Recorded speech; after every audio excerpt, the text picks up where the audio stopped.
العباسية هي نفس موقع صحراء الريدانية، واتسمت الصحراء بالاسم ده نسبة إلى ريدان الصقلي، وده من أهم قادة الخليفة الفاطمي العزيز بالله.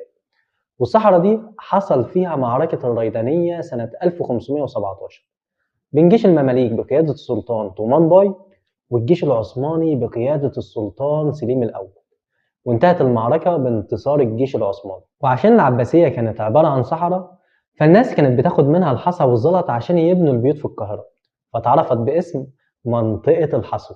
وكمان اتشهرت المنطقة دي بميدان الكسوة، لأن كان المحمل بتاع كسوة الكعبة كان بيبدأ من القلعة وبينتهي في المنطقة دي.